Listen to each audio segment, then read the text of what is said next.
Hello sharks, मैं कनव मनचंदा। मैं क्षितिज बजाज। और हम हैं डंडेरा टेक्नोलॉजीज प्राइवेट लिमिटेड, एक technology backed auto manufacturing company. पर हमारा असली बिजनेस है लोगों की जिंदगी बेहतर बनाना। हम अपनी जर्नी शुरू कर रहे हैं लास्ट माइल लॉजिस्टिक्स में एक नए डिस्ट्रप्शन के साथ, ऑटोआ।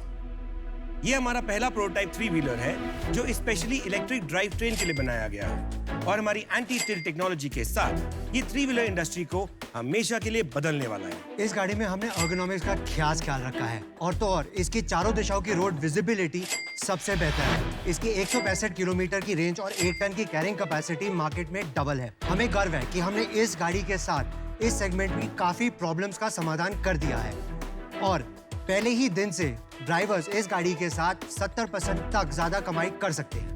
और हमारी बनाई हुई डैनटेक पे आधारित बैटरी की वजह से ये गाड़ी जम्मू से लेकर कन्याकुमारी तक हर एक रोड कंडीशन पर एक समान परफॉर्मेंस दे सकती है। और इसकी सबसे खास बात ये है कि हम इस एक ही गाड़ी पर मॉड्यूलर सेटिंग बनाकर अलग अलग जगह इस्तेमाल कर सकते हैं। यानी ये एक गाड़ी लॉजिस्टिक, पैसेंजर, फूड ट्रक के लिए यूज हो सकती है। ये गाड़ी आपके बढ़ते बिजनेस के साथ हमेशा बदलती रहेगी और आपका साथ देगी। आज हम मांग कर रहे हैं 1 करोड़ रुपए की 1% इक्विटी के लिए। अभी मुझे सांस लेनी पड़ेगी।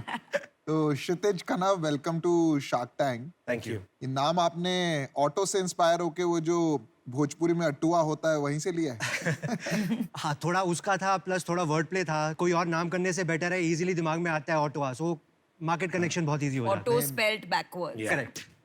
No, good name, good name. Thank you. बचपन से ही शुरू से ऑटोमोटिव का एक शौक था। कुछ भी मिलता था उसको तोड़ के बनाना शुरू कर देता था। 10+2 के बाद मैं ऑटोमोटिव डिजाइनिंग के कोर्स में चला गया। मैंने 4 साल तक वो करा और उसके बाद से और 16 साल से मैं इसी इंडस्ट्री में हूँ। और आपका background sir? I have been a pure business background. आप लगते हो एकदम बिजनेसमैन पक्के। फैमिली बैकग्राउंड बिजनेस है। Father's been to business. पापा का मैन्युफैक्चरिंग ऑफ पीयू फोम का था। I started with that, did that for 2-3 years. Then मैं फिर उसके बाद हॉस्पिटैलिटी में गया। उसके बाद 3.5 साल से और तो हम डंडेरा में आ गए थे। और एक दूसरे के साथ कैसे तालमेल हुआ आप लोग? हम एक दूसरे को 25 साल से जानते हैं। हम स्कूल से दोस्त हैं। क्या इक्विटी स्ट्रक्चर वगैरह है और आपका क्या इन्वेस्टमेंट? हम दोनों ने अभी तक इसमें 70 लाख इन्वेस्ट किया था। शार्क टैंक पे आने से 10 दिन पहले हम एक और डील साइन करके आए थे, जहां हमने 49% हमारे पास है, 49% एक नई कंपनी के पास है गुड़गांव की, एंड 2% इंक्यूबेटर के पास है जिन्होंने हमें वहां उस कंपनी से मिलवाया था। जो नई कंपनी आ रही है उन्होंने 30 करोड़ का इन्फ्यूजन करना है एंड हमारा लॉजिस्टिक व्हीकल का पहले 100 पीस का जो इन्वेस्टमेंट लगेगा वो सारा उस 30 करोड़ में से होगा। 49% दे दिया आपने शुरू में? 49% हमने एक्सपोनेंस को दिया। एक हम जानते हैं कि इतनी बड़ी इंडस्ट्री सेटअप करना, एक OEM सेटअप करना, आपको हेल्पिंग हैंड चाहिए रहते हैं। आप अकेले इतना बड़ा एम्पायर नहीं संभाल सकते हैं। क्या है बैकग्राउंड एक्सपोनेंस का, उनके बारे में बताइए, बिकॉज बड़ा स्टेक है उनका। एक्सपोनेंस एक उनका विजन ये है, जो फैमिली फार्म बिजनेसेस का रिसोर्सेज है और जो स्टार्टअप्स को जरूरत होती है उस कनेक्ट्स की, उन रिसोर्सेज की, उनमें एक लिंक प्रोवाइड करते हैं वो। या मेरे को एक बात बताओ कि तुम दोनों के पास इक्वल है आपस में? हाँ जी, हाँ जी। तो जो 49% वाला है वो तो तुमसे भी बड़ा हो गया ना इंडिविजुअली? जी जी। तो फिर उसको क्यों नहीं लेके आए? वो 10 दिन पहले ही आया था। क्या हो गया? मतलब फ्लाइट तो चलती है ना दिल्ली से बॉम्बे की। बट वो अकेला नहीं होगा। आधार कार्ड थोड़ा 10 दिन पहले बना उसका। एग्जैक्टली, उनके ग्रुप में 5 या 6 आदमी कोई है। तो होगा करता धरता। मेरे को हाँ है, बट अब उनको नहीं है। अगर कोई बड़ा फंड मैनेजर होता और आपको भारी रकम की जरूरत है तब मैं समझ सकता हूँ 30 करोड़ ले लिए, आगे भी वो 100 करोड़ देगा। ये तो कोई मिडिल मैन है, आगे जब आपको फंडिंग की जरूरत पड़ेगी फिर वो चला जाएगा 10 लोगों के पास। तो ये तो बिल्कुल मतलब दीवार में क्रैश करने का काम हो गया आपका। अब आए क्यों हो फिर? To get into the passenger segment जो इंडिया का है, क्योंकि उसमें जो कॉन्टैक्ट बेस लगेगा, जो एक्सपर्टीज लगेगी टू एक्सपैंड क्विकली, उसके लिए आपकी जरूरत ज्यादा है। आपके ऑटो में ऐसी क्या यूनिक चीज है जो कोई और नहीं कर सकता या कोई बड़ा प्लेयर कॉपी नहीं कर सकता? ऐसा क्या है इसके अंदर? कॉपी तो सब कुछ होता है मार्केट में, ऐसा कुछ नहीं है जो मार्केट में कॉपी नहीं हो सकता। जो हमारी थिंकिंग है और जो हमारी फिलॉसफी है कि अगर आपको मार्केट से आगे रहना है, उसका एक ही तरीका है, कंटिन्यूअस इनोवेशन। आप आगे बढ़ते रहिए, रुकिए मत, उनको कैचअप खेलने दीजिए रादर देन आप कैचअप के लिए। एक्चुअली यहाँ मैं आपसे डिसएग्री करूंगी क्योंकि मैं पुणे से हूँ और सबसे बड़े ऑटो प्लेयर्स स्पेशली बजाज तो पुणे से है और उनकी R&D टीम इतनी स्ट्रांग है और उनके वहां से इतने इनोवेशंस, नए मॉडल्स आते हैं। Definitely, I mean ma'am. Global export करते हैं वो लोग 60% बिजनेस, तो ऐसे ही थोड़ी कोई नॉन इनोवेटिव प्रोडक्ट खरीदेगा। There is a difference between an entrepreneur and an R&D team. Definitely उनकी R&D बहुत बड़ी है एंड मैंने भी उनके साथ काम करा है। उनके कुछ इश्यूज हैं, लेगेसी इश्यूज हैं। उन्होंने ऑलरेडी इतना इन्वेस्टमेंट कर चुके हैं एक चीज में कि उनको टर्न करने में बहुत टाइम लगता है। जो डिसीजन हम लोग 2 महीने में लेते हैं वो डिसीजन उनको लेने में Very good answer. 8 महीने से 1 साल लगता है। एंड वहीं पे एक हमें एज मिल जाता है उनसे आगे निकलने का। अभी ये तो वक्त ही बताएगा कि वो लोग पिवट कर सकते हैं और कि नहीं। उम्मीद पे दुनिया कायम है। आप बताते रहिए बिजनेस के बारे में, हमें इंटरेस्ट है।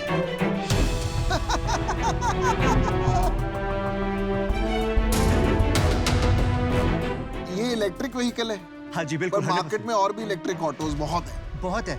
उस पॉइंट पे मैं बिल्ड करना चाहूंगा। पियाजो ने अपनी इलेक्ट्रिक व्हीकल लॉन्च कर दी है। उनके पूरे R&D के साथ भी उनकी गाड़ी 70 साल से वैसी है जैसी आज उन्होंने लॉन्च करी है, इवन इलेक्ट्रिक के साथ। इन गाड़ियों के साथ प्रॉब्लम क्या है? ज्यादातर गाड़ियां जो आ रही है वो रेट्रोफिट्स है। उन्होंने EV के लिए स्पेशली गाड़ी नहीं बनाई है, तो उसके साथ जो इश्यूज जो 70 साल से आ रहे हैं वो आगे कैरी फॉरवर्ड हो रहे हैं, जिसकी वजह से जो मेजर कंज्यूमर्स है लाइक फ्लिपकार्ट, अमेजोन, उन्होंने बोला कि हमारे पास ये गाड़ियाँ नहीं चलती। उनकी गाड़ी सिर्फ 80 किलोमीटर से 100 किलोमीटर चलती है, और ये सब जो इनएफिशिएंसीज है वो सारी कैरी फॉरवर्ड हो रही है लेगेसीज की वजह से। और उसी चेन को हमने ब्रेक करने के लिए इस गाड़ी को एकदम स्क्रैच से बनाया है। तो आपकी गाड़ी देख सकते हैं क्या अंदर? प्लीज सही आइए। है। मैं भी देखना चाहता हूँ। मैं भी देखना चाहता हूँ। ओ भाई साहब, थोड़े वो ये प्रोटोटाइप है तो थोड़े निकल कीज जाएंगे। कीज। हाँ क्या डिफरेंट, क्या आप ये बताइए इसमें। चालू है? मेजर डिफरेंस आप स्पेस देखेंगे। प्रोटोटाइप। हाँ जी हाँ जी, it's product hand build complete. हमारा वॉल्यूम 20% हायर है from anything else in the market. दरवाजा बंद करने के बाद भी इसमें विजिबिलिटी बाकी ऑटो से बहुत बेटर है। क्यों खरीदेगा एक वो यूजर हम इसको? बैठ के पूछते हैं ना। I'll tell you। अच्छा, तो मैं अपना डिसीजन बताना चाहूंगी। जी। तो ये एक बहुत इंटरेस्टिंग स्पेस है ईवी का, एंड एक बहुत बड़ा टसल चल रहा है बिटवीन लेगेसी कंपनीज और ये जो स्टार्टअप्स है। They will be able to pivot, और वो लोग काफ़ी, ये जो लेगेसी कंपनीज है वो काफ़ी इस रेस में आगे आएंगी। तो मैंने तो उन पे बेट किया है, और उसके वजह से I am out, but I wish you the very best. Thank you so much. मैं इसमें काफी श्योर हूँ कि न्यू एज कंपनीज ही बदलेंगी, लेगेसी कंपनीज नहीं बदल पाएगी। क्यों I अनुपम? agree 100%। ये तो नियम है भाई, दुनिया का नियम है। जी। विद एवरी टेक्नोलॉजी चेंज नए प्लेयर्स आते हैं और डोमिनेट करते हैं। हमारा तो विश्वास है, टूट विश्वास। वक्त बताएगा। मैंने अपना डिसीजन बना लिया है।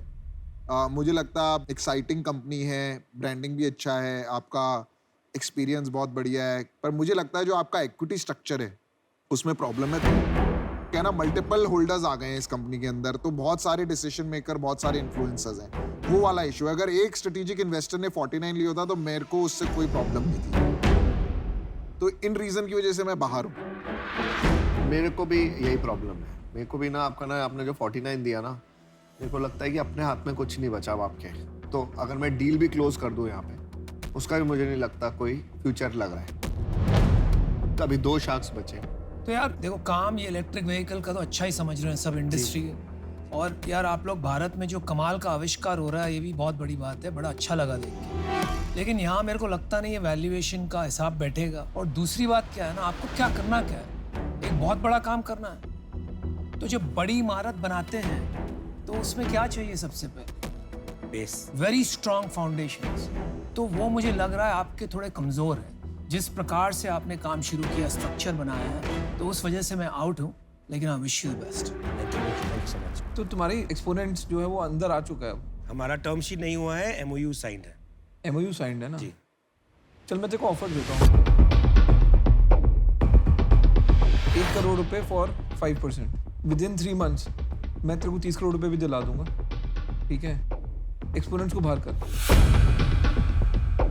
बट फिर वो 30 करोड़ का जो आप कह रहे हैं, एंड जो हमें ऑपरेशंस में हेल्प चाहिए रहेगा। यार ऑपरेशन तो मेरे को एक बात बता दे, कौन सा इन्वेस्टर को कागज पे कलम घिसने के सिवाय कुछ काम आता है?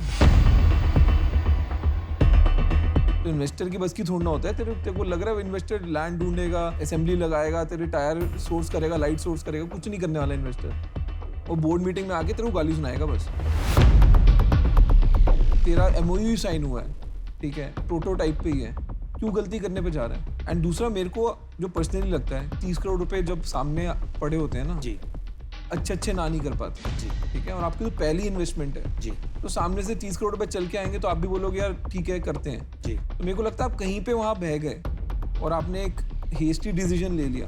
अगर आप उसको अनवाइंड रिवाइंड करने को तैयार है, मैं आप पे पंट लेने को तैयार हूँ। अगर आप लेने को तैयार है, मैं कहता हूँ आप 1 करोड़ जो दे रहे हैं आप लाइन ऑफ क्रेडिट पे दे दीजिए। आप 1% लीजिए equity on a line of credit of 1 crore, जिस पे आप मुझसे से 5 या 6% ले सकते हैं रिटर्न। 5-6% पे तो मैं सर मैं आपको 1% इक्विटी दे रहा हूँ। चेकबुक ढूंढने भी नहीं जाता मैं 5-6% पे तो 12% तो मैं देता हूँ यार, तू क्या बातें कर रहा है? सर इक्विटी भी तो मिल रही है 1%। 1 करोड़ रुपए देता हूँ जी 1 लाख रुपीज एज इक्विटी जी और 99 lakhs एज डेट।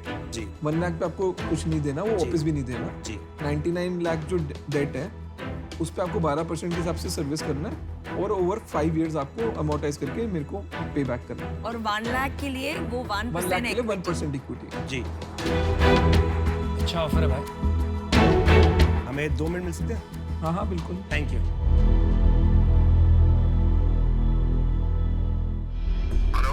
साथ तो we got an offer from Ashneer. मतलब वो इक्विटी ना फ्री में बांट रहे हैं, वो फ्री में बांट रहे हैं। अभी देखो उन्होंने 49 वहां बांट दी, इनको इक्विटी दे दी डेट के चक्कर में। 1% आप ले लो, आपको चाहिए आप ले लो। अगर आप बोलोगे ना मैं इन हूं, आप बोलेंगे आपको कितना 1-2% आप ले लो। आप फ्री हो भाई साहब, आप ले लो 1%। मतलब इक्विटी की कोई वैल्यू ही नहीं है यार। भाई मेरे 1 करोड़ रुपए लग रहे हैं, 12% मिल रहा है, क्यों बीच में हाँ आ नहीं रहा है? मैं हाँ, नहीं हम बीच मैं में नहीं आऊंगा। नहीं मैं but कह रहा हूँ ना आपका ही काम है। clarify हम नहीं वाले आते, वो काम। आप लोगों का काम है बीच में। हम नहीं आते।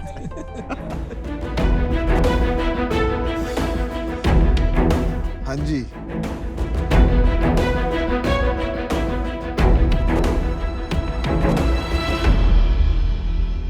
It's a deal sir. Alright good one. अच्छा तालमेल है भाई। Congratulations. Thank you so much.